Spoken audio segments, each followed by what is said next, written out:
আসসালামু আলাইকুম সবাইকে। সবাই কেমন আছেন? আশা করছি সবাই ভালো আছেন। রমাদান মোবারক। আবারও নতুন একটি রেসিপি নিয়ে আপনাদের মাঝে চলে আসলাম। আজকের রেসিপি একদম ইউনিক। এভাবে একটি রেসিপি আপনারা তৈরি করলে ইফতারির টেবিলে সবাই খুশি হয়ে যাবে। সরাসরি রেসিপিতে চলে যাব। প্রথমে আমি এখানে কিছু ব্রেড নিয়েছি, 8 থেকে 10 পিসের মতো এখানে ব্রেড নিয়েছি।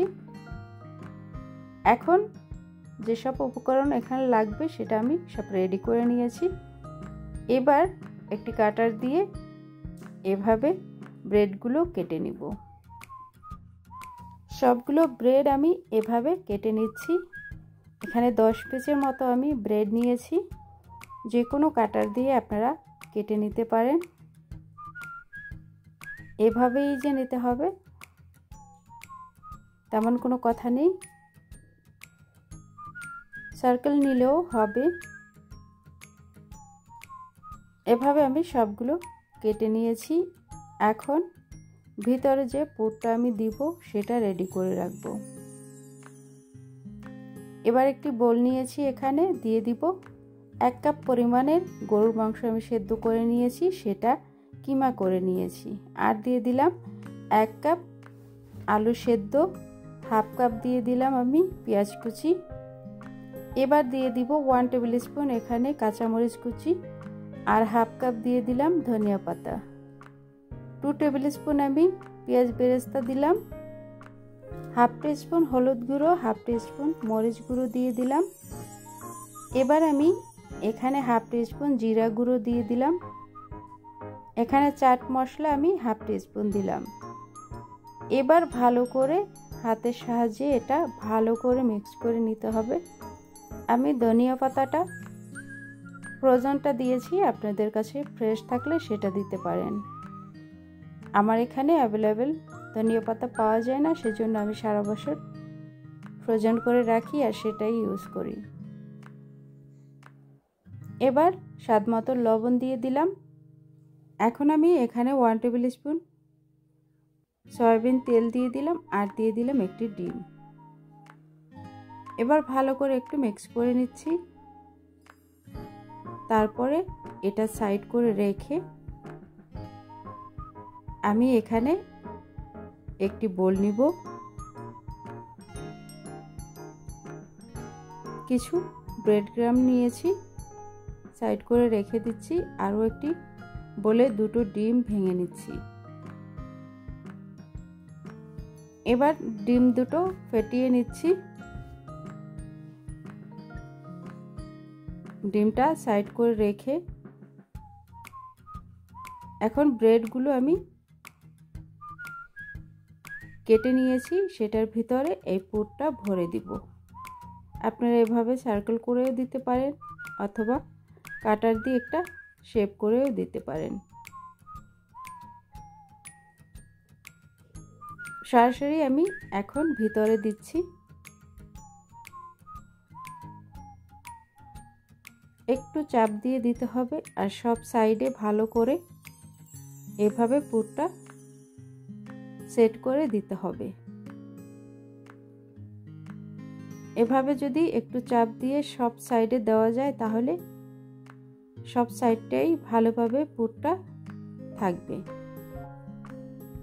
এভাবে আমি 5 পিস করে নিয়েছি, একদম মিডিলে লম্বা করে ছোট ছোট টুকরো করে নিয়েছি। চিজ সেটা আমি দিয়ে দিলাম। এখন কেটে রাখা আরও 1 পিস করে ব্রেড উপর থেকে এভাবে আমি দিয়ে দিলাম। একটু চাপ দিয়ে বসিয়ে দিতে হবে।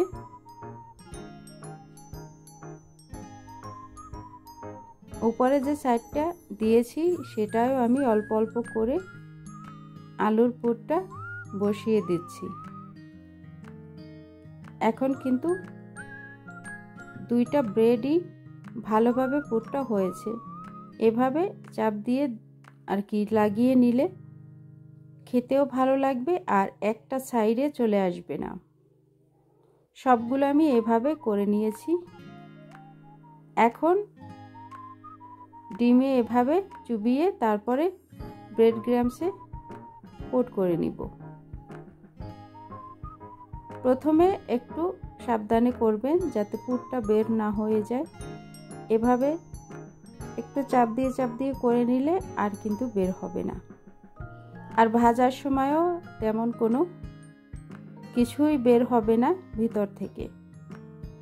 এভাবে আমি লাগিয়ে নিয়েছি, সবগুলো এভাবে কোট করে নিব। 20 মিনিটের মতো ফ্রিজে রেখেছিলাম, এখন আমি ভাজতে চলে আসছি। অবশ্যই একটু ফ্রিজে রাখার চেষ্টা করবেন, তাহলে এক্সট্রা যে একটা ব্রেড ক্রাম্বস থাকে ওটা আর পরে তেল নষ্ট হবে না। তেলটা গরম হলে আমি আস্তে আস্তে চপগুলো দিয়ে দিব। 3টা করে আমি ভেজে নিব, বেশি এখানে দেওয়া যাবে না, সাইজটা কিন্তু একটু বড়ই, এর বেশি দিলে একদম বেশি হয়ে যাবে। 3টাই ঠিক আছে। এখন চুলার আঁচটা মিডিয়াম টু লো আঁচে রেখে আমি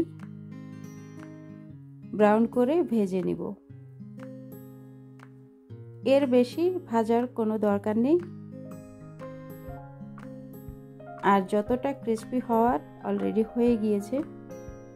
উল্টিয়ে পাল্টিয়ে আমি ভালোভাবে ভেজে নিচ্ছি। এখন উঠিয়ে নিচ্ছি, কালার পুরোপুরি চলে আসছে। আরও এক পিস উঠিয়ে নিচ্ছি। এভাবে আপনারা ঝটপট সামান্য মুরগির মাংস অথবা গরুর মাংস দিয়ে আপনারা এভাবে ইফতারের টেবিলে ঝটপট তৈরি করে নিতে পারেন। এত সুন্দর একটি রেসিপি বাচ্চারা তো পছন্দ করবেই, বড়রাও পছন্দ করবে। দেখতে কতটা নাইস হয়েছে, আমি এখান থেকে সবগুলো কেটে দেখাচ্ছি ভিতরের অংশটা কেমন হয়েছে। আশা করছি আজকের এই রেসিপিটি আপনাদের ভালো লাগবে, এভাবে ট্রাই করতে পারেন।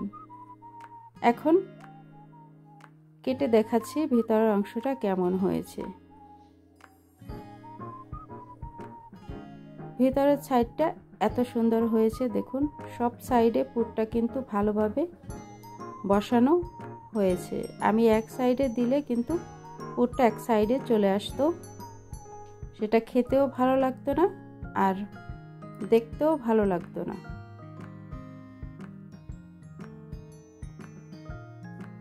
এভাবে সবগুলো কেটে আমি রেডি করে নিয়েছি। আশা করছি আপনাদের ভালো লাগবে, এভাবে ট্রাই করতে পারেন। আজকের মতো বিদায় নিব, আবারও নতুন কোনো রেসিপি নিয়ে আপনাদের মাঝে চলে আসব। সে পর্যন্ত সবাই ভালো থাকবেন। আল্লাহ হাফেজ।